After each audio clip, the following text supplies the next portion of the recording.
네, 시작합니다. 저는 동정민입니다. 대통령 변호인단이 긴급 기자회견을 열었습니다. 대통령을 수사하고 체포했던 공수처의 이른바 영장 쇼핑이 실제 확인됐다는 겁니다. 공수처는 그동안 서울중앙지법에서 각종 영장이 기각되자 이 받기 편한 서부지법에서 받은 거 아니냐, 이런 의혹을 부인해왔는데요. 대통령 측이 수사 기록을 보다 보니 대통령 압수수색 영장을 서부지법에서 발부받기 전에 공수처가 중앙지법에 냈다가 기각됐던 사실을 확인했다는 겁니다. 여권도 다 들고 일어나는 분위기입니다. 첫 소식 남영주 기자입니다.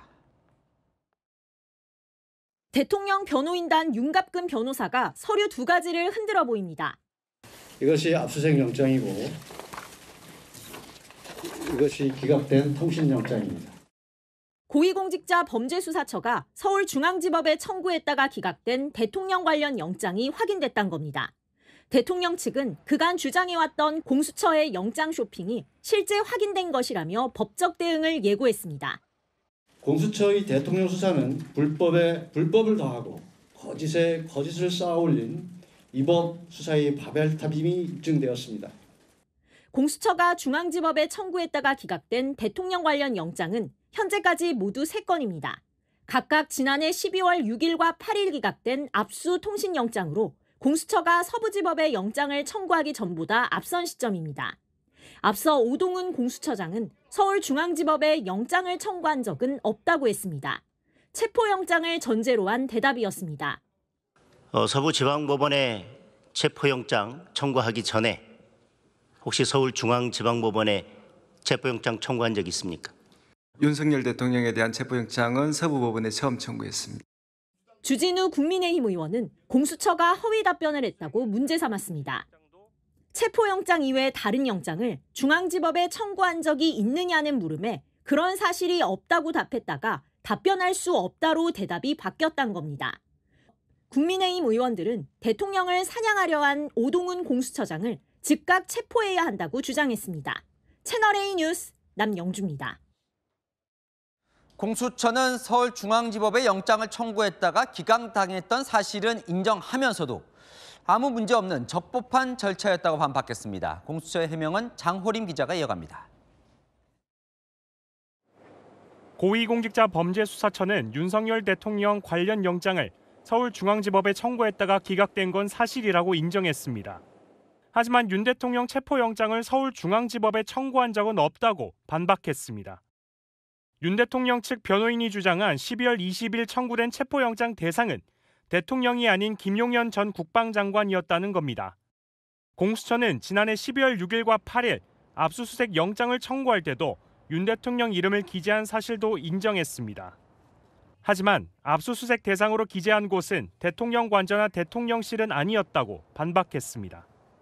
공수처는 영장 기각 사유도 중복 청구가 많아 조정을 하라는 것이었다고 해명했습니다. 윤 대통령에 대한 수사 권한이 없다는 사유로 기각당한 게 아니었단 겁니다. 법원은 이 사안에 대해 의견을 표명하는 게 부적절하다는 입장입니다. 서울중앙지법 관계자는 진행 중인 사건이라 특별히 들을 말이 없다고 전했습니다. 공수처가 윤 대통령에 대한 체포영장을 청구한 적이 없다고 하지만 서울중앙지법에 관련 영장을 기각당했다가 서울 서부지법에 체포영장을 청구했다는 의혹이 사실로 확인되면서 영장 쇼핑 논란은 이어질 전망입니다. 채널A 뉴스 장호림입니다. 네, 아는 기자 법조팀 김정근 기자 나와 있습니다. 이거 좀 한번 살펴봐야 될 것 같아요. 대통령 변호인 측과 여권에서는 이거 공수처의 거짓말이 드러났다, 영장 쇼핑이 확인됐다라고 지금 긴급 회견까지 열었고, 공수처는 또 아무 문제 없는 거라고 얘기를 해요. 한번 정리를 해주시죠. 네, 결론부터 말씀드리면 윤석열 대통령에 대한 체포영장은 기각된 적이 없고 수색영장이나 통신영장이 기각된 건 맞다, 이렇게 요약할 수 있겠습니다. 하나하나 따져보면요. 공수처는 12월 6일 윤 대통령에 대한 압수수색 영장과 통신영장을 서울중앙지법에 청구했지만 기각당합니다. 12월 8일 추가로 보완한 압수수색 영장도 마찬가지로 기각됐고요. 같은 달 20일엔 김용현 전 국방장관에 대한 체포영장을 청구했다가 이것도 발부받는 데 실패합니다. 총 4번의 영장 기각 중에 윤 대통령에 관한 건 수색 통신영장 3개로 정리되는 겁니다. 어쨌건 그동안 안 나왔던 내용이 지금 이번에 나오면서 이게 시끄러운 건데, 자, 여권에서는 공수처가 이 기각당했던 내용을 숨기고 다른 법원에 가서 체포영장을 발부받았다. 이거 문제가 되는 겁니까? 네, 법적인 문제로 한정한다면 체포영장을 받은 게 문제는 없어 보입니다. 일단 수사기관에서 영장을 기각당하면 다른 법원에 영장을 재청구할 때 이전에 기각됐던 이력을 기재해야 하는 건 맞습니다. 국민의힘 주진우 의원이 지적하는 것도 바로 이 대목이고요. 하지만 수색영장과 체포영장은 종류가 다르죠. 이럴 땐 이전에 기각됐던 이력을 따로 첨부하지 않고 다른 법원에 신청해도 위법은 아닙니다. 위법은 아니다. 그럼 이건 어떤 거예요? 영장 쇼핑. 그러니까 편한 곳에서 영장 받으려고 막 쇼핑 다녔다. 이건 문제가 되는 겁니까? 네, 아무리 법적으로 문제가 없다고 해도요. 영장 쇼핑 아니냐는 비판은 가능할 것 같습니다. 일단 윤석열 대통령에 대한 수색영장이나 통신영장을 서울중앙지법에 냈다가 기각됐던 건 맞거든요. 공수처는 윤 대통령에 대해 체포영장을 청구한 적은 없지 않느냐는 건데요. 하지만 압수영장이나 통신영장을 청구했다가 중앙지법에서 영장이 안 나오니 서울 서부지법으로 법원을 바꿨다는 게 대통령 측 주장입니다. 결국 영장이 안 나올 것 같은 법원은 피하고 다른 법원을 골라서 체포영장을 청구했다는 영장 쇼핑 비판은 피하기 어려운 상황이 됐다고 봐야 할 것 같습니다. 가장 관심사는 대통령 구속 취소 심사에 대해서 지금 법원이 어제 열흘 동안 한번 검토해 보겠다 이렇게 했거든요. 영향을 미칠까요? 네, 대통령 변호인단이 강하게 주장하는 만큼 재판부도 따져보긴 할 겁니다. 그렇지만 실질적인 영향은 크지 않을 것 같습니다. 윤석열 대통령은 이미 공수처 체포가 정당했는지 여부를 두고 서울 서부지법이 아닌 서울중앙지법에서 체포 적부심 심사를 받았는데요. 당시 서울중앙지법도 체포 과정에 문제가 없다고 했거든요. 이 문제로 인해서 공수처가 비판은 받겠지만 당장 윤 대통령이 풀려난다고 연결짓긴 어려울 것 같습니다. 네, 잘 들었습니다. 아는 기자 김정근 기자였습니다. 대통령 탄핵 심판 어제 증인 신문을 마쳤고 다음 주 변론이 종결됩니다. 다음 주 화요일 그러니까 25일 대통령의 최후 진술이 시간 제한 없이 진행됩니다. 이후에는 탄핵 기각이냐 파면이냐 선고만 남게 됩니다. 조민기 기자입니다. 헌법재판소가 지난해 12월 14일 윤 대통령이 탄핵 소추된 지 73일 만에 변론을 종결하기로 했습니다. 다음 기일은 2월 25일 오후 2시입니다. 양측 대리인들의 종합변론과 당사자의 최종 의견 진술을 듣는 절차를 진행하겠습니다. 이날 양측 대리인단은 각각 2시간씩 마지막 변론을 펼칠 예정입니다. 이와 별도로 탄핵 심판 당사자인 윤 대통령과 소추위원인 정청래 법사위원장은 시간 제한 없이 최후 진술 기회가 부여됩니다. 과거 사례를 고려하면 윤 대통령 탄핵 심판 선고는 3월 초중순 이뤄질 걸로 보입니다. 2017년 박근혜 전 대통령 탄핵 심판에선 최종 변론 11일 만에 파면을 선고했고 2004년 노무현 전 대통령 땐 최종 변론 후 14일 만에 탄핵 기각 결정이 나왔습니다. 대통령 측은 부정선거 검증이 필요하다며 추가 기일 지정을 요구하고 있습니다. 앞서 헌재가 기각한 선관위에 대한 증거 조사를 재고해달라는 겁니다. 이 사건 주요 쟁점과 관련된 필수적 증거 조사 신청에 대한 부분이 기각되었던 바 이런 점을 깊이 통촉하여 주시기를 요청드립니다. 내일 평의 때 논의해 보겠습니다. 재판부가 예정된 대로 25일 변론을 종결할 경우 선고일은 3월 11일 전후에 지정될 전망입니다. 채널A 뉴스 조민기입니다. 윤 대통령이 다음 주 탄핵 심판의 최후 진술을 직접 작성 중인 것으로 파악됐습니다. 대통령이 직무에 복귀할 경우 국정 혼란이나 정치 보복 우려가 있다는 이 부분을 불식할 내용이 담길 것으로 전해지는데요. 자세한 내용은 최승현 기자가 보도합니다. 윤석열 대통령은 25일 헌법재판소에서 밝힐 최종 의견 진술 원고를 작성 중인 것으로 전해졌습니다. 대통령 측 관계자는 기본적인 골격은 대통령이 직접 작성할 수밖에 없다고 밝혔습니다. 이미 지난주부터 작성이 시작된 것으로 전해집니다. 대통령의 최종 진술에는 탄핵이 기각돼 직무에 복귀해도 국정 혼란은 없다는 점이 우선 강조될 걸로 보입니다. 직무 복귀 시 추가 계엄이나 보복 인사 가능성을 제기하는 국회 측의 대응 성격입니다. 피청구인이 대통령의 직무에 복귀하게 된다면 이는 더 큰 재앙을 불러오는 것으로 우리 공동체와 구성원 모두를 위험에 빠뜨리는 대통령의 파면보다 직무 복귀가 국가적으로 더 큰 이익이 될 것이란 점도 강조할 걸로 보입니다. 박근혜 전 대통령 탄핵 당시 사례도 고려한 포석입니다. 피청구인을 파면함으로써 얻는 헌법 수호의 이익이 압도적으로 크다고 할 것입니다. 여권 관계자는 트럼프 행정부 출범 등 급변하는 외교 정세에 대응하기 위한 대통령의 역할이 강조될 것으로 보인다고 밝혔습니다. 채널A 뉴스 최승현입니다. 결국 대통령 탄핵 심판은 마은혁 후보자는 빼고 헌법재판관 8인 체제로 선고가 이뤄지게 됐습니다. 8명 중 6명 이상이 인용하면 탄핵, 그보다 적으면 기각됩니다. 김지윤 기자입니다.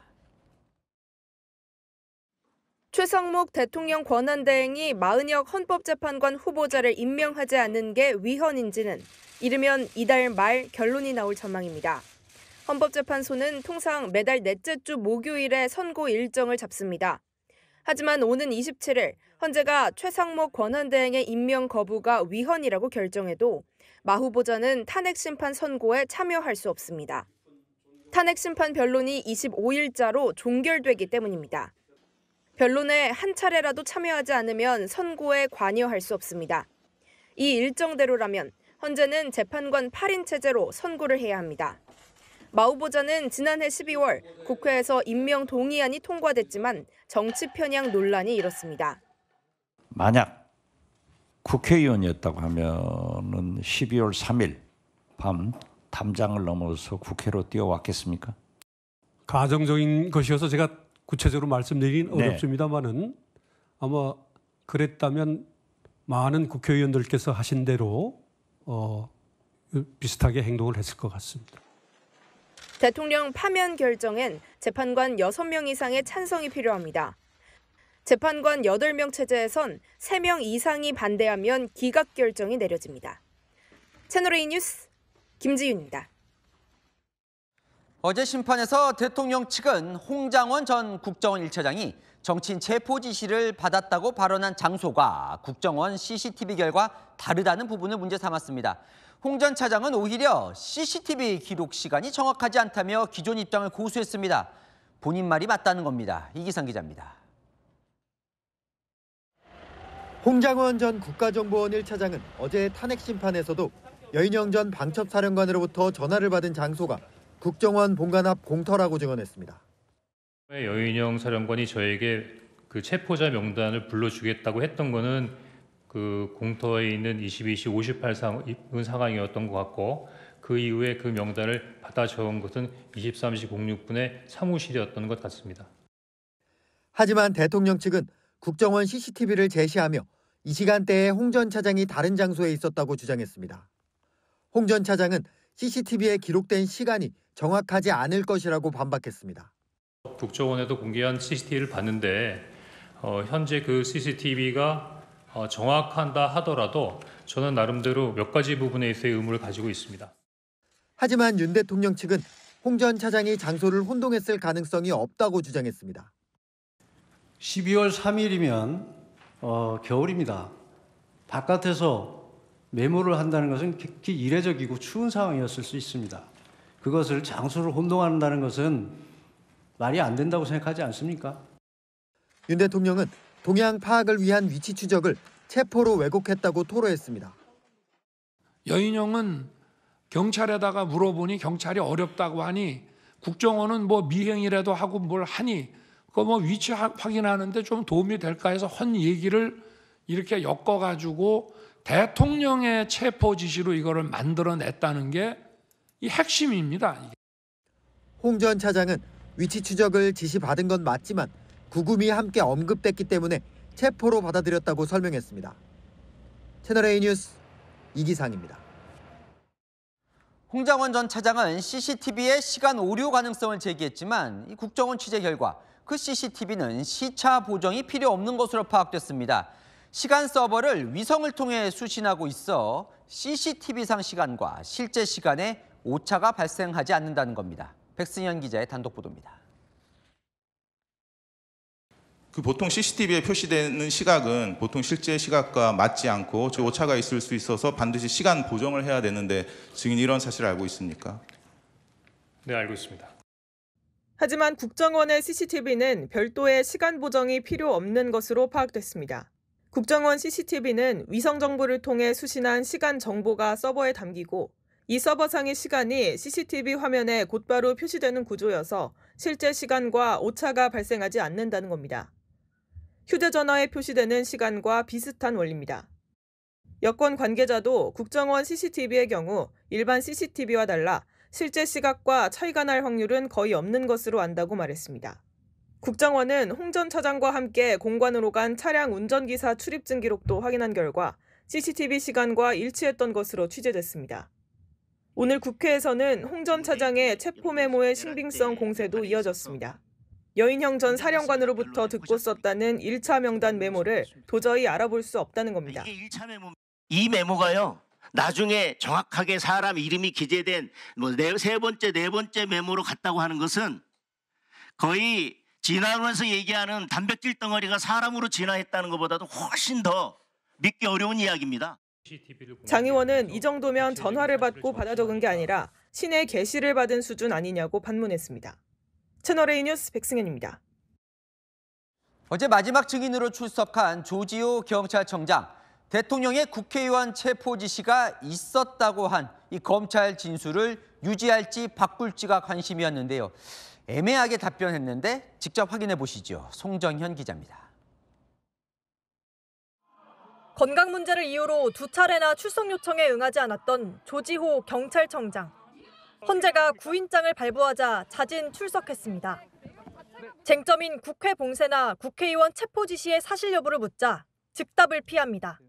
국회의원들이 끌어내거나 체포하라는 지시를 한 거 아닙니까? 그건 공소 사실에 포함된 내용입니다. 국회를 봉쇄하려고 한다. 국회의원들이 계엄 해제 의결을 하러 못 들어가게 막아야 한다. 이런 이야기 하신 적 있습니까? 그것도 좀 죄송합니다. 조 청장이 비상계엄 전후 상황에 대해 형사 재판을 받고 있다는 이유로 대부분 증언을 거부한 겁니다. 그러나 윤 대통령으로부터 체포 지시가 있었다고 답변한 검찰 조서는 직접 본 후 서명했다고 밝혔습니다. 조사받은 이후에 조서를 다 열람하고 서명 날인한 것도 맞죠? 그건 맞습니다. 조 청장은 비상계엄 해제 이후 윤 대통령에게 수고했다는 전화를 받았다면서 이를 뼈 있는 말로 해석하지 않았다고 전했습니다. 질책하고 그런 식으로 제가 받아들이지는 않았습니다. 왜냐하면 오히려 질책하고 그랬으면 제가 좀 많은 다른 생각을 했었을 텐데 그렇지는 않은 것 같습니다. 다만 구체적 통화 내용은 기억나지 않는다며 말을 아꼈습니다. 채널A 뉴스 송정현입니다. 홍장원 전 차장과 조지호 경찰청장의 신문을 지켜보고 있던 윤석열 대통령. 두 사람 모두 대통령이 임명한 사람이죠. 하지만 헌법재판소에서 대하는 태도는 달랐습니다. 강보인 기자입니다. 홍장원 전 국정원 1차장의 증인 신문을 지켜본 윤석열 대통령. 자신의 주장과 반대되는 홍 전 차장을 면전에서 비판했습니다. 국정원 1차장의 이 메모와 관련된 문제는 그런 차원의 문제가 아니고 저와 통화한 거를 가지고 대통령의 체포 지시라는 것과 연결을 해서 바로 이 내란과 탄핵에 이 공작을 했다는 게 문제입니다. 홍 전 차장을 손가락으로 가리키면서 거짓말하고 있다고 지적했습니다. 홍 차장이 여인형 사령관하고 육사 선후배잖아. 하는 얘기가 가장 중요한 얘기인데 아까 그 얘기 못 들었다고 거짓말하지 않습니까? 홍 전 차장이 해임되면서 메모를 체포 지시와 엮어낸 것이라고 주장했습니다. 메모를 만들어 가지고 있다가 자기가 12월 5일 사표 내고 6일 날 해임이 되니까 이걸 가지고 대통령의 이 체포 지시다라고 이거를 엮어낸 것이 바로 이 메모의 그 핵심이라고 저는 말씀드리고 싶습니다. 반면 대부분 질문에 대해 답변을 거부한 조지호 경찰청장에게는 건강을 챙기라는 말을 건넸습니다. 건강 빨리 회복하시기 바랍니다. 예, 없습니다. 감사합니다. 조 청장은 변호인에게 헌재에서의 짧은 시간으로는 진실을 밝히지 못하고 오해만 일으킨다며 답변 거부의 이유를 밝힌 것으로 전해졌습니다. 채널A 뉴스 강보인입니다. 안 기자, 정치부 홍지연 기자 나와 있는데요. 다음 주 화요일입니다. 헌법재판소에서 최후 진술이 있는데 이게 정말 중요하죠? 네, 굳히기를 하고 싶은 쪽도 그리고 판은 뒤집고 싶은 쪽도 이제 마지막 최후 진술 한 방만 남았습니다. 국회 측 소추위원 정청래 법사위원장과 피청구인 윤석열 대통령이 각각 최종 진술을 합니다. 시간은 무제한입니다. 그러니까 마음껏 의견을 낼 수 있는 거네요. 네, 그래서 중요합니다. 최후 진술의 청자는 언뜻 보면 헌법재판관 같지만 사실상 국민들에게 전하는 대국민 여론전 성격이 강합니다. 대통령은 최후 진술에서 뭐라고 할까요? 네, 저희가 파악한 바로는요. 이미 지난주부터 이 최후 진술 준비를 시작한 걸로 보입니다. 대통령이 직접 이 진술문을 쓰고 있고요. 주변의 의견도 전달되고 있다고 합니다. 그 핵심이 뭐예요, 그래서? 네, 그래서 두 가지 키워드가 핵심일 것 같습니다. 대통령이 복귀했을 때 국정 혼란이 없고 국가 이익에 더 크게 부합한다는 겁니다.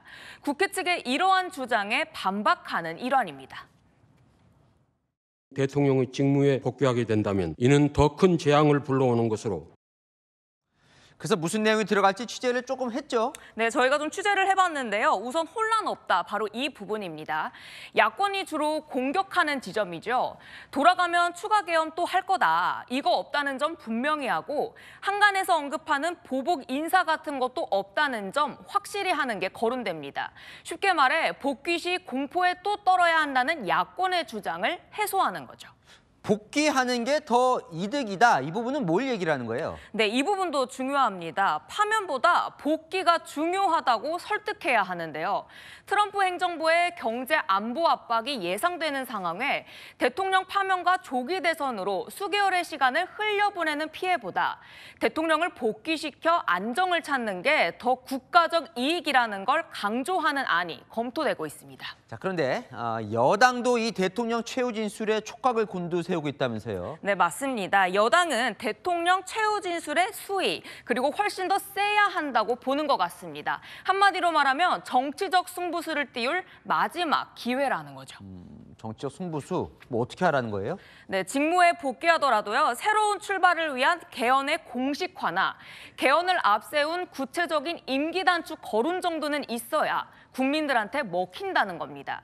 한 중진 의원은요. 이렇게 하면 국민들한테는 영웅이 될 거고 역사적 공을 세우게 될 거다. 이렇게까지 말했습니다. 이 정도의 강한 한방이 있어야 헌재는 물론 국민 설득이 가능하다는 겁니다. 자, 사실 어제가 중요하다고 한 이유가 대통령에게 검찰에서 불리한 진술했던 3인방이 나오는 거였거든요. 진술이 끝났습니다. 어떻게 보고 있어요? 네, 사실 어제 변론기일에 대한 평가는요, 좀 많이 엇갈리는 편입니다.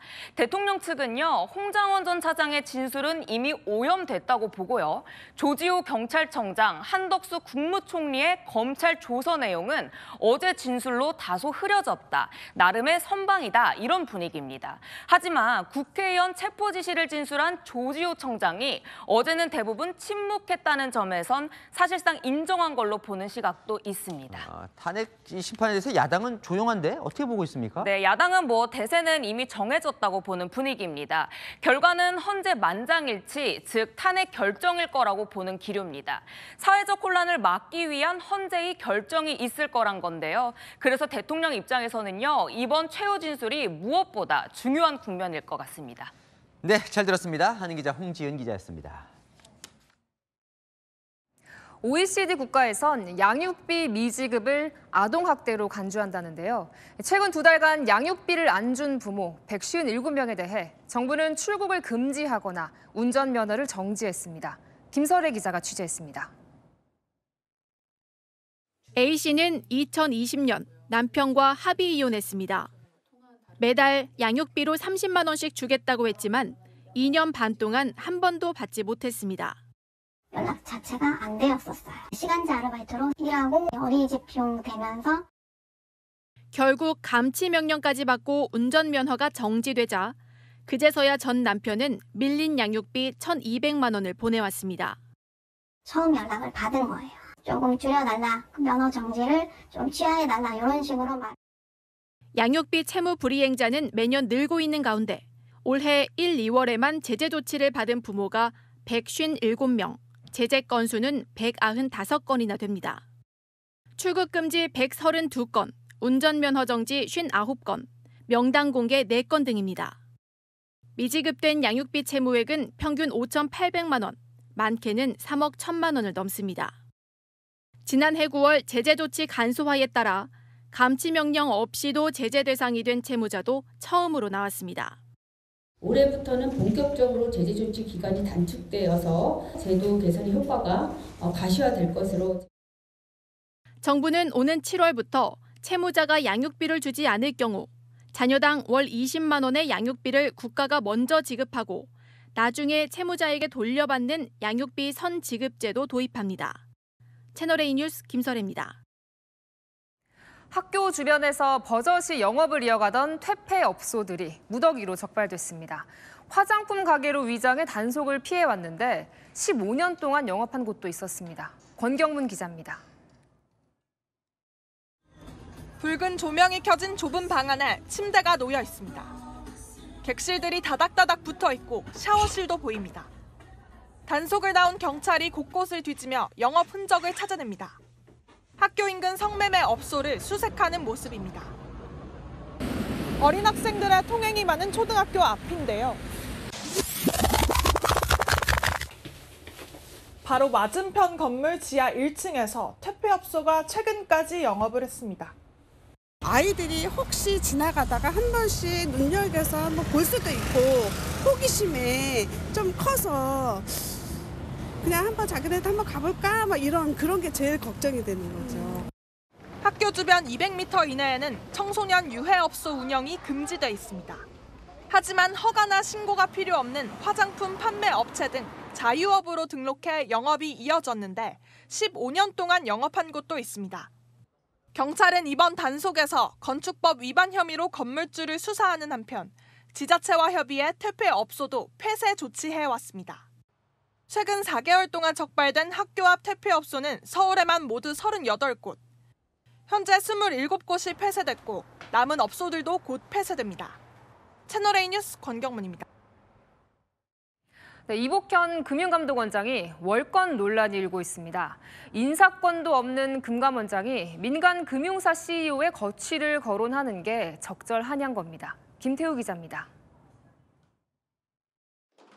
손태승 전 우리금융회장 친인척 부당대출 관련 줄곧 임종용 현 회장의 책임을 강조해왔던 이복현 금융감독원장이 돌연 180도 입장을 바꿨습니다.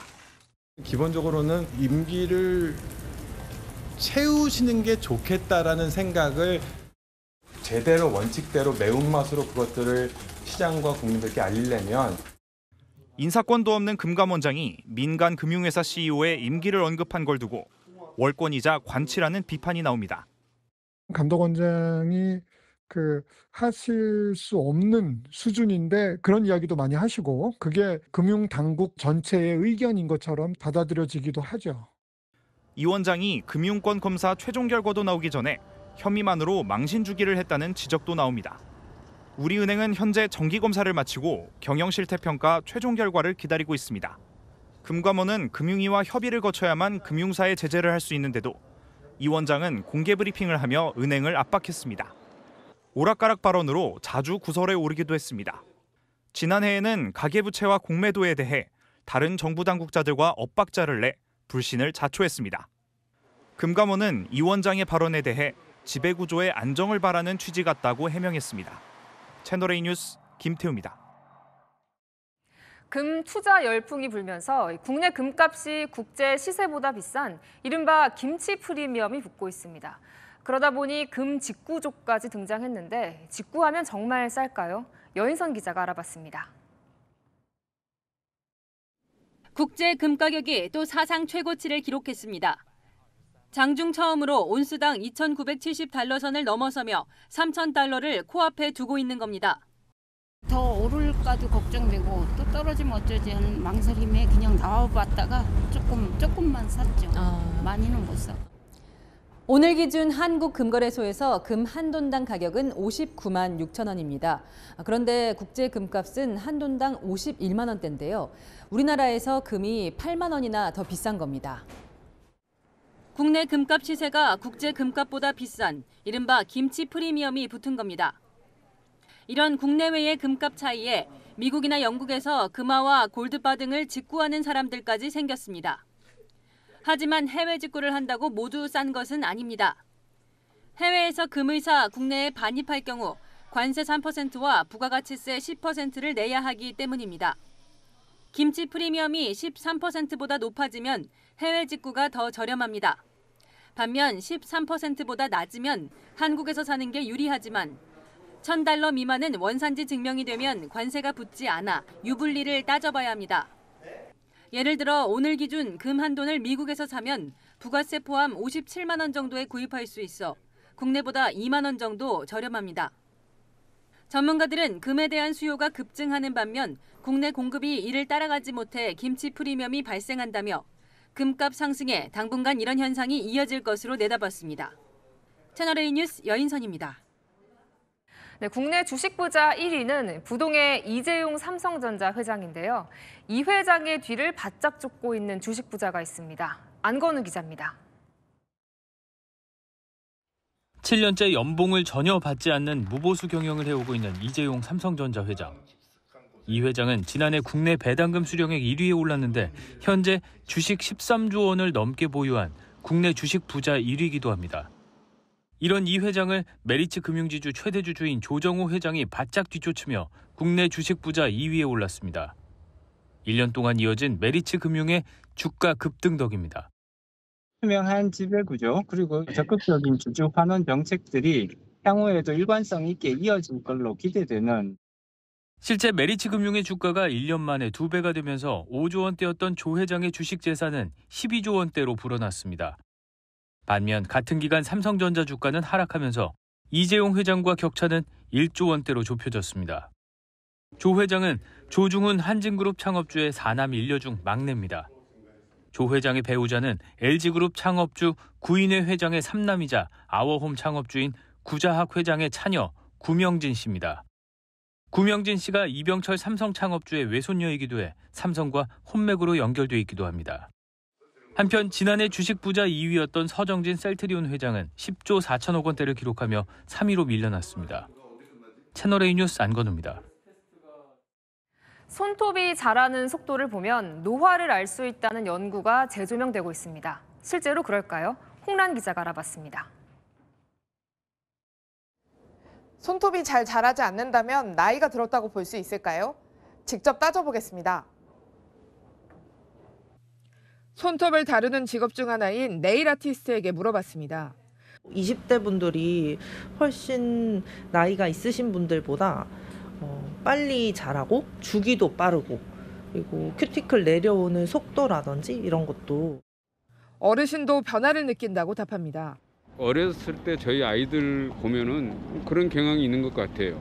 근데 어른이 되면 그게 좀 무뎌지고 좀 천천히. 실제 나이가 들수록 손톱 성장 속도가 감소한다는 해외 연구 결과가 있습니다. 1979년 발표된 연구로 참가자 270여 명의 손톱에 테이프를 부착해 살펴봤더니 30세 이후부터 매년 0.5%씩 자라는 속도가 감소했다는 겁니다. 최근 더 나아가서 손톱 성장 속도를 보면 노화 정도를 알 수 있다는 주장이 나왔습니다. And if you measure that, it's a really good indicator of how old you are biologically. 전문가들은 나이가 들면 손톱이 더디게 자라는 건 맞지만 노화의 척도가 되진 않는다고 말합니다. 신진대사가 저하되면서 재생 능력도 떨어지고 단백질 합성 능력도 떨어집니다. 하지만 노화가 된 경우 말고도 기질적인 다른 질환이나 문제가 있을 때도 손톱과 머리카락은 잘 자라지 않을 수도 있기 때문입니다. 또 노화 속도는 사람마다 편차가 커 일반화할 수 없다는 지적입니다. 채널A 뉴스 홍란입니다. 건강이나 다이어트를 위해 제로 칼로리 음료를 마시는 게 낫다고 생각하는 분들 많으실 텐데요. 큰 오해였습니다. 단맛을 내는 인공 감미료가 오히려 건강을 해칠 수 있다는 연구 결과가 나왔습니다. 이다혜 기자입니다. 설탕 대신 대체 감미료가 들어간 제로 음료 코너입니다. 뭐 몸에 좋겠지요. 살도 안 찌고 건강에 좋고 칼로리가 낮고. 설탕보다 칼로리가 낮지만 부작용 논란도 있어 불안하기도 합니다. 대체당에 대해서 딱히 잘 모르기 때문에 어떤 영향을 주는지도 잘 모르겠어요. 실제 대체당 중 하나인 아스파탐을 많이 먹으면 심혈관 질환을 유발할 수 있다는 연구 결과가 나왔습니다. 생쥐에게 12주간 매일 아스파탐 0.15%가 든 먹이를 주고 혈액과 혈관 상태를 확인한 겁니다. 사람으로 치면 매일 제로 콜라 3캔을 먹은 셈입니다. 그 결과 아스파탐이 단맛을 감지하는 신경세포를 자극해 인슐린 분비를 촉진했고 혈관 내벽에 찌꺼기가 더 많이 생기는 것으로 확인됐습니다. 동맥 경화를 유발할 수 있는 겁니다. 아스파탐은 설탕보다 200배 달면서도 칼로리가 거의 없어 각종 식품에 활용되고 있습니다. 다만 건강에 어떤 영향을 미치는지 충분한 연구가 축적되지 않은 만큼 무분별한 섭취는 지양하라는 지적도 나오고 있습니다. 채널A 뉴스 이다혜입니다. 네, 우리 군의 전차들이 아랍에미리트군과 첫 연합훈련을 실시했습니다. 사막의 거친 모래 환경에서도 거침없이 임무를 해내며 K-무기의 위력을 과시했습니다. 김용성 기자입니다. 아랍에미리트, UA군의 르미에르 전차와 함께 사막을 가로지르는 우리 군의 K2 흑표 전차. 주포를 발사해 가상의 적들을 경멸합니다. 명품 무기로 불리는 K9 저주포는 차례대로 불을 뿜어 적진을 초토화시키고 K600 콧불 쏘는 모래를 갈아엎어 아군에게 통로를 열어줍니다. 현지 시각 10일부터 열흘간 UAE에서 진행된 우리 육군 기계화 부대와 UAE군의 연합훈련입니다. 우리 기갑전력이 UAE에서 연합훈련을 진행한 것은 이번이 처음으로 국산 무기들은 모래로 덮인 사막 환경에서도 끄떡없는 성능을 뽐냈습니다. 특히 K2 전차는 최대 유효 사거리인 3km를 훌쩍 넘어선 4.5km 밖의 표적을 100% 명중시키며 UAE군 관계자들의 탄성을 자아낸 것으로 전해졌습니다. UAE군과 원팀이 되어 함께 호흡하는 진귀한 경험을 할 수 있었습니다. 특히 사막의 광활한 대지에서 국산 무기체계의 우수성을 다시금 실감하였습니다. 육군은 UAE 및 카타르 등 중동 국가와 연합훈련을 정례화하는 방안을 논의하는 한편 국산 무기체계의 우수성을 알리는 데 노력할 방침입니다. 채널A 뉴스 김용성입니다. 네, 지난해 북한 평양 상공에 나타난 무인기를 두고 민주당은 남북 긴장을 유도하려고 우리 군이 의도적으로 보낸 거란 의혹을 제기했죠. 국방부 조사 결과가 나왔는데 북한이 무인기 잔해를 발견했다는 지점과 달랐습니다. 이솔 기자가 단독 취재했습니다. 북한이 지난해 10월 남측에서 보낸 것이라고 주장한 소형 무인기. 지난 13일 사회안전성 평양시 안전국은 추락된 무인기 잔해를 발견했습니다. 더불어민주당은 우리 군 드론 작전 사령부가 보낸 것이라고 주장하고 있습니다. 드론 작전 사령부가 북풍을 일으키기 위한 목적으로 평양에 드론을 투입했다는 다수의 제보를 공개하며 채널A 취재 결과 드작사가 창설된 이후 소실된 원거리 정찰용 소형 무인기는 총 8대. 이 중 6대는 기체를 수거했지만 2대는 끝내 찾지 못했습니다. 그런데 이 2대가 사라진 시점과 위치가 각각 지난해 10월 15일 백령도와 12월 19일 속초 인근 동해상으로 북한이 무인기를 발견하고 수거했다고 주장한 날짜보다 늦은 것으로 조사됐습니다. 이들 무인기가 사라진 이유도 센서 결함 등으로 명확했습니다. 국방부는 이 같은 내용의 조사 결과를 이번 주 국회에 보고했습니다. 우리 지역에서 발견된 무인기까지 북풍으로 이렇게 몰아가는 것은 군의 정상적인 대북 정찰 활동까지도 위축시킬 수 있는 위험한 발상이라고 생각합니다. 다만 국방부는 다른 군부대가 주도해 무인기를 띄웠을 가능성에 대해서는 확인해 줄 수 없다는 기존 입장을 재확인했습니다. 채널A 뉴스 이솔입니다. 네, 지난달 러시아 전장에서 전사한 북한군 소지품에서 김정은 위원장의 전투 독려 메시지가 발견됐었죠. 파병 북한군들이 이 메시지를 읽어 전파한 통신 녹음을 채널A가 입수했습니다. 박선영 기자의 단독 보도입니다. 지난달 러시아 쿠르스크 지역에서 전사한 북한군에게서 발견된 김정은 북한 국무위원장의 신년 메시지입니다. 그런데 이 메시지를 실제로 파병 북한군이 통신으로 전파한 사실이 확인됐습니다. 수많은 격투 병원들과 진정한 선후에 정부의 숭엄한 감정을 높이는 병들은 영만리 멀리에서 정부의 명령에 충실하기 위하여 우크라이나군이 감청한 북한군 통신에서 공개된 편지와 동일한 내용이 들린 겁니다. 강고한 전투 투하로 이어가고 있는 정부의 헌신거로에 대하여 무슨 말로 격려하고 감사를 드려야 할지 모르겠다. 북한군은 1월 말부터 전선에서 후퇴한 것으로 알려졌는데 당시 전투 상황이 담긴 음성도 공개됐습니다. 저기 주민들 왜 100명 증가하고 헐마고 1층 대전 앞에 50명 증가하고 지금 여기서 이렇게 대대형포 혼란스러워하는 정황도 나타납니다. 공격이야 방어야 낮에 싸울 수 있는 군인 8명이 있다고 하라. 다 있다고 하라 10명. 그렇게 하고 한자 후송차는 조직되어 있는데 음성 속 북한군들은 크게 불리한 상황에 놓였던 것으로 분석됩니다. 북한은 쿠르스크 지역에서 러시아의 후방포 지원 사격이라든지 드론 지원을 받지 못하고 소규모 조우전 방식으로 전투를 수행 중인 것으로 분석됩니다. 우크라이나군은 파병 북한군들이 소규모 공격 방식으로 전술을 바꿔 다시 전선에 복귀하고 있는 것으로 보고 있습니다. 채널A 뉴스 박선혜입니다.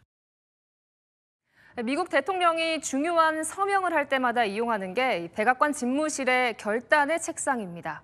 이 책상을 새로 도색한다는데 특별한 이유가 있었다는 얘기가 나옵니다. 송진섭 기자입니다. 미 정부효율부 수장이자 테슬라 CEO인 일론 머스크가 백악관 대통령 집무실에서 열었던 기자회견 현장. 머스크의 5살짜리 아들 XSC-A12가 시선을 사로잡습니다. This is X, and he's a great guy, high IQ. 회견이 시작되자 지루함을 견디지 못하는 X. 머스크가 목마를 태워 달래보지만 역부족입니다. 그러다 책상 옆에서 코를 파기 시작하더니 코 파던 손을 슬그머니 책상에 문지릅니다. 고개를 돌려 그 장면을 본 도널드 트럼프 대통령. 트럼프는 현지 시각 어제 SNS에 집무실 사진을 올리며 결단의 책상을 재도색하기 위해 책상을 임시 교체했다고 밝혔습니다. 현지 매체들은 평소 개인 위생 관리에 철저한 트럼프가 X의 코딱지 때문에 책상을 교체한 것이라고 분석했습니다. 결단의 책상은 1880년 영국 빅토리아 여왕이 미국 대통령에게 선물한 것으로 8명의 미국 전직 대통령들이 사용한 유서 깊은 책상입니다. 트럼프는 재도색 작업을 하는 동안 1987년 한 철도회사가 기증한 책상을 사용하기로 했습니다. 채널A 뉴스 송진섭입니다. 캐나다를 미국의 51번째 주로 만들겠다 했던 트럼프 미국 대통령이 캐나다 트리도 총리를 주지사라고 또 조롱했습니다. 동맹국도 가리지 않고 독설을 내뱉고 있습니다. 워싱턴 최주현 특파원입니다. 공화당 소속 주지사들이 모인 자리에서 도널드 트럼프 미국 대통령이 캐나다를 미국의 51번째 주로 언급합니다. They get 95% of their product from the United States. I think they have to become the 51st state. 캐나다 총리를 조롱하듯 또 미국의 주지사라고 부릅니다. I call him Governor Trudeau. I said Governor Trudeau's doing a wonderful job. 앞서 트럼프는 자신의 SNS에 트리도 주지사가 회의에 참석하고 싶다면 최고로 환영받을 것이라고 쓰기도 했습니다. 캐롤라인 레빗 백악관 대변인도 미국과 캐나다의 아이스하키 경기를 앞두고 트럼프와 보조를 마쳤습니다. And we look forward to the United States beating our soon-to-be 51st state, Canada. 백악관은 유럽의 나토 회원국들에게 미군 주둔을 위한 방위비 지출 규모를 GDP 대비 2% 수준으로 올리라고 압박하고 있습니다. 미국이 러시아와는 함께 종전을 논의하면서 가치를 공유한다고 여겨졌던 유럽과는 갈등을 빚는 겁니다. 하루 전 트럼프가 독재자라고 불렀던 볼로디미르 젤렌스키 우크라이나 대통령은 종전 논의를 위해 우크라이나의 수도 키이우를 방문한 키스켈로그 미국 특사와 만났지만 공동 기자회견이 취소되면서 한 번 더 체면을 구겼습니다. 미국 현지 매체들은 동맹국들은 압박하고 적대국은 칭찬하는 트럼프식 외교 정책이 미국의 신뢰와 평판을 심각하게 훼손할 수 있다는 우려를 내놓고 있습니다. 워싱턴에서 채널A 뉴스 최주현입니다. 상상 속 하늘을 나는 자동차가 미국에서 등장했습니다. 올해 말부터 본격 생산될 계획이라는데요. 김민곤 기자가 보도합니다. 하늘을 나는 자동차는 마법이나 공상과학 영화에나 등장하는 상상의 발명품으로 여겨지곤 합니다. Ron, I should tell you. Most muggles aren't accustomed to seeing a flying car.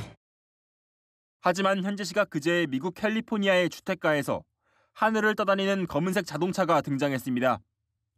이 자동차는 드넓은 들판 위에서도 프로펠러 소리와 함께 날아올랐습니다. SUV를 훌쩍 넘을 정도로 높이 떠오르더니 착륙도 가뿐합니다. 미국의 한 스타트업이 초경량 비행 자동차를 시험 비행하는 모습을 공개한 겁니다. That will make the world actually move more efficient. That it will be will have a similar impact as the Wright brothers video in a sense that it 순수 전기차로 만들어졌는데도 무게는 385kg밖에 되지 않아 8개의 프로펠러로 비행이 가능합니다. 현재 가격은 약 30만 달러, 우리 돈 4억 3천만 원이 넘습니다. Right now, for most people, for the general consumer, it's prohibitively expensive. It's not going to be the next year or the year after that, the end goal.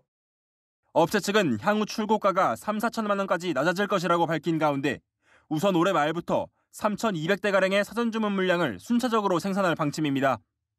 채널A 뉴스 김민곤입니다. 이탈리아에선 용암이 흐르는 화산에서 스키를 타는 체험이 인기라는데요. 안전 우려가 크지만 통제가 안 되고 있습니다. 김호영 기자입니다. 하얀 설산 위에 솟아있는 검은 언덕. 가장자리에는 빨간 용암이 흘러내리는데 그 바로 옆을 스키를 탄 사람들이 빠르게 지나갑니다. 이탈리아 시칠리아 섬에 있는 에트나 화산에 용암이 터져 나온 건데 스키 관광 명소가 됐습니다. 지난해 여름부터 분화가 시작됐는데 하얀 설산에 빨간 용암이 흘러내리는 절경을 보기 위해 관광객들이 몰려들고 있습니다. 그중 일부가 화산 옆에서 스키까지 타며 위험천만한 레저 활동을 즐기고 있는 겁니다. 이탈리아 당국이 안전을 이유로 화산으로부터 최소 500m 떨어질 것을 당부했지만 수많은 관광객이 모여 통제가 사실상 불가능한 상황입니다. Piaveste, quella di soccorritori, perché in questi ultimi giorni c'è stato un grande afflusso appunto di turisti richiamati da questa colata lavica che ovviamente. 당국은 짙은 안개로 인해 길을 잃을 수 있다며 전문 가이드와 함께 산에 오를 것을 요청하는 한편 용암이 이미 등산로까지 흘러내렸다며 안전장비를 갖출 것을 당부했습니다. 채널A 뉴스 김호영입니다. 이재명 민주당 대표가 지난 총선 공천 때 비명 횡사 논란 중심에 섰던 박용진 전 의원과 회동했습니다. 총선 당시 고통받은 데 대해 사과를 했다는데요. 회동 분위기는 어땠을까요? 이서영 기자입니다. 지난해 총선 이후 처음 얼굴을 맞댄 두 사람. 박용진 전 의원이 비명 횡사 총선 공천 이야기를 먼저 꺼냈습니다. 있는 얼굴로 다시 만나게 되려고 전화했는데 그렇습니다. 박 의원께서 힘든 상황인데도 이렇게 함께해서 고맙습니다. 정말 힘들을 텐데. 배석자 없이 100분간 이어진 대화에서 이 대표는 처음으로 사과의 뜻을 전했습니다. 총선 과정에서 일들이 저한테는 모진 기억이고 당 일을 하다 보니까 어쨌든 내 손 때문에 힘들어하는 사람들이 많아서 그것 때문에 나도 되게 힘듭니다. 박 의원도 너무 가슴 아프고. 이 대표가 총선 과정에서의 선거 과정에서 결과적으로 미안하고 안타깝게 생각한다. 저는 지난 일이다. 비공개 회동에서 박 전 의원은 당내 통합과 당 세대 교체를 당부했고 이 대표는 박 전 의원에게 역할을 해달라고 말한 것으로 전해졌습니다. 박 전 의원은 대의를 위해 손 내밀 줄 아는 용기를 요구했습니다. 당내 이견 그룹 혹은 비주류 또는 비명으로 불리는 사람들 내 목소리, 의견 최대한 듣고 당을 통합해 나가는 데 역할을 당부를 드렸어요. 이 대표는 다음 주 김부겸 전 총리, 임종석 전 실장, 김동연 경기지사와 잇따라 만납니다. 채널A 뉴스 이서영입니다. 자, 이재명 민주당 대표 반도체법 언급하면서 몰아서 일하기 왜 안 해주냐 하는데 할 말이 없었다고 했었죠. 그 발언 이후 주 52시간 무너뜨리는 거냐며 노동계 반발이 거셌습니다. 이 대표가 오늘 민노총과 한국노총을 찾아갔는데 거기선 뭐라고 했을까요? 이준성 기자입니다. 이재명 민주당 대표가 민노총 사무실을 찾았습니다. 약간 안 반가운 분도 있는 것 같아요. 오해에 기인한 것이다. 이 대표는 반도체 특별법 토론회에서 주 52시간 적용 예외 가능성을 시사한 이후 동의할 경우에 만 예외로 좀 그들이 좀 몰아서 일할 수 있게 해주자. 이걸 왜 안 해주냐라고 하니까 할 말이 없더라고요. 노동계의 거센 반발에 부딪힌 바 있습니다. 이 대표는 오늘 한국노총과 민노총을 잇따라 찾아 노동계 달래기에 나섰습니다. 많은 분들이 우려를 하고 계신데 저나 우리 더불어민주당 입장은 명확합니다. 우리 사회가 노동 단축을 향해서 그리고 주고 4일 근무 사회로 나아가야 된다. 우클릭 행보도 해명했습니다. 그 당의 정책에 대해 현장 노동자들의 우려가 나타나고 있습니다. 자꾸 무슨 우클릭을 한다고 우리를 누가 자꾸 문제를 삼는데 걱정 안 하셔도 된다. 노동조건 개선 문제는 우리 사회의 핵심적인 과제죠. 한국노총의 노란봉투법 재추진 요구를 받고 즉석에서 수용의 뜻도 밝혔습니다. 국민의힘 관계자는 장소마다 말이 바뀌는데 무엇이 진짜 이 대표의 생각이냐고 반문했습니다. 채널A 뉴스 이준성입니다. 이낙연 전 총리가 윤석열, 이재명 시대를 동시 청산하자고 제안하자 민주당 박지원 의원이 정신 나간 얘기라고 발끈했습니다. 비명계가 본격적으로 이재명 대표 사법 리스크를 겨냥하기 시작했습니다. 정현주 기자입니다. 더불어민주당 박지원 의원은 윤석열, 이재명 청산이 시대 정신이라고 주장한 이낙연 전 총리를 정면 겨냥했습니다. 지금도 그런 정신 나간 얘기를 하는 걸 보면은 안고 가지 못하고 구조조정해야 된다.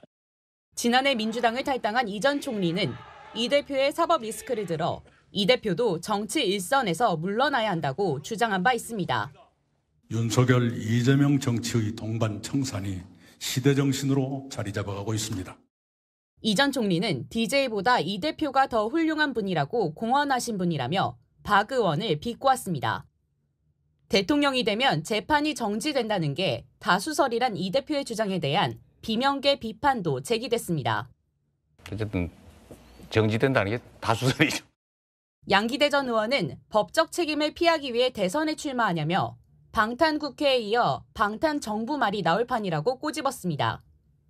비명계는 다음 주 결심 공판 예정인 이 대표 선거법 항소심 향방을 기점으로 대선 후보 자격 논쟁에 불을 붙일 전망입니다. 채널A 뉴스 정현주입니다. 성혜랑 기자와 여랑야랑 시작합니다. 첫 번째 주제 보겠습니다. 국민의힘이 뭘 받아준다는 걸까요? 네, 바로 입당 원서입니다. 최근 중도 보수 표방하는 이재명 대표에게 입당 러브콜 보내고 있죠. 오늘은 이런 현수막도 내걸었고요. 네, 저 현수막 선관위도 승인을 한 거예요? 네, 정현욱 의원 측 선관위의 허가 받고 오늘부터 내걸었습니다. 중도 보수라고 하니 입당하라고 비꼬는 거죠. 김기현 의원도 이 대표를 중도 보수 호소인이라며 입당하라고 했고요. 하지만 이 대표 가짜 보수당의 입당 권유 사양한다네요. 네, 민주당도 이 보수에 대해서는 좀 거부감을 보이더군요. 네, 당내에서도 정체성 논란 한창입니다. 이 친문계 고민정 의원 중도 개혁은 몰라도 보수는 받아들이기 어렵다는데요. 이 대표의 설득에도 저항 거셉니다. 세상이란 흑백만 있는 게 아닙니다. 빨간색, 파란색, 노란색도 있죠. 무지개빛도 있지 않습니까?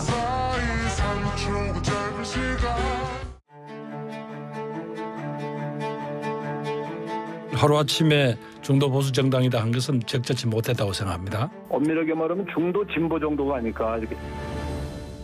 그래도 이 대표가 우클릭하는 이유가 있겠죠. 네, 이걸 노린 걸까요? 오늘 나온 갤럽 조사에서 중도층만 따로 떼보니 민주당이 국민의힘을 20%포인트 차로 앞섰습니다. 지난주엔 5%포인트 차였는데 격차가 4배로 벌어진 거죠. 네, 다음 주제 보겠습니다. 김문수 장관 요즘 국회 자주 와요. 네, 사흘 연속 국회에 찾았죠. 그때마다 기자들이 대선에 출마할 거냐 묻거든요.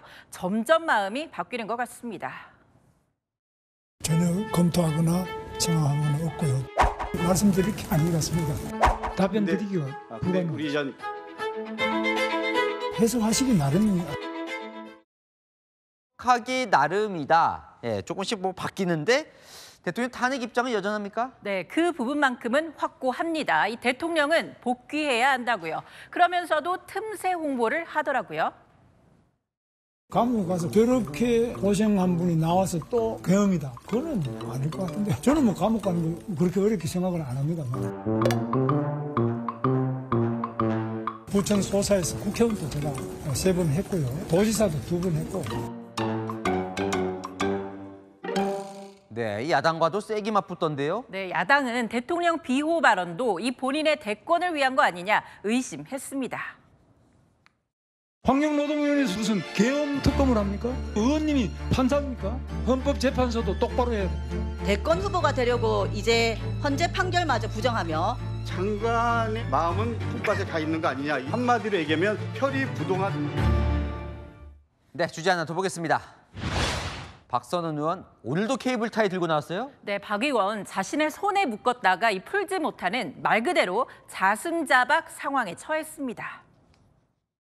자, 이걸로 당기면은 손이 저입니다. 그렇죠? 이게 수갑입니다. 이걸로 당기면 못 도망가고. 양쪽 다 넣으세요. 양쪽 다. 양쪽 다 넣으라. 아, 풀고 하세요. 풀고요. 20점 빼죠. 못 풉니다. 아니, 농담할 때가 아니에요. 이걸로 문을 봉쇄용도 맞습니까? 그래서 어떻게 풀었어요? 네, 보시는 것처럼 이 보좌관이 와서 잘라서 끊어졌습니다. 박 의원 오늘도 소리 여러 번 지르던데요? 네, 홍장원 전 1차장과의 유착 의혹을 해명하겠다고 나섰는데 정작 여당은 그런 의혹 제기한 적 없다고요. 홍장호 메모를 박선원이 써줬다. 그래서 통화 기록을 공개해 드리려고 합니다. 들으세요. 아니, 신상 발언 들어보세요. 강의원! 가만 있어. 이게 무슨 발언이에요? 내 신상. 본인 퇴장시켜주세요. 아니, 어디 손가락질이야? 발가락질 하네 그럼. 박 의원은 국정원이 공작을 지시했다며 직원들의 실명까지 공개했다가 국정원 항의도 받았는데요. 청문회 스타도 좋지만 안보 지키는 동료들의 보안도 중요하겠죠. 네, 지금까지 여랑야랑이었습니다. 겨울이 끝날 듯 끝나지 않고 있습니다. 주말에도 추위는 계속 이어질 텐데요. 화요일부터 평년 기온을 회복하며 점차 봄 날씨를 보이겠습니다. 내일 아침 서울 영하 7도로 기온은 오늘과 비슷한데요. 체감 영하 13도로 오늘보다 더 춥게 느껴집니다. 한낮에도 체감 영하권인 곳이 많은데요. 서울 2도, 체감 온도는 영하 2도에 그치겠습니다. 대기는 바싹 마르고 있습니다. 동해안에는 산불 위기경보 주의 단계가 내려졌는데요. 작은 불씨도 꼼꼼히 살펴야겠습니다. 주말 동안 서해안에는 1에서 5cm 정도의 눈비 예보가 있습니다. 먼바다는 물결도 높아서 항해나 조업하는 선박은 유의가 필요합니다. 서해안의 눈비는 월요일까지 이어지겠고요. 그 밖에 전국은 대체로 맑겠습니다. 날씨였습니다. 여야정 국정협의체 어제 만나고 난 다음 여야 하는 얘기가 똑같습니다. 아쉽기도 했다. 미국이 관세 대상 품목으로 콕 집은 이 반도체 특별법이라도 합의되길 기대했는데 빈손이었습니다. 업계는 비상인데 여야정 대표는 언제 다시 만날지 기약도 없습니다. 마침표 찍겠습니다. 남의 나라 일인가? 뉴스에 마칩니다.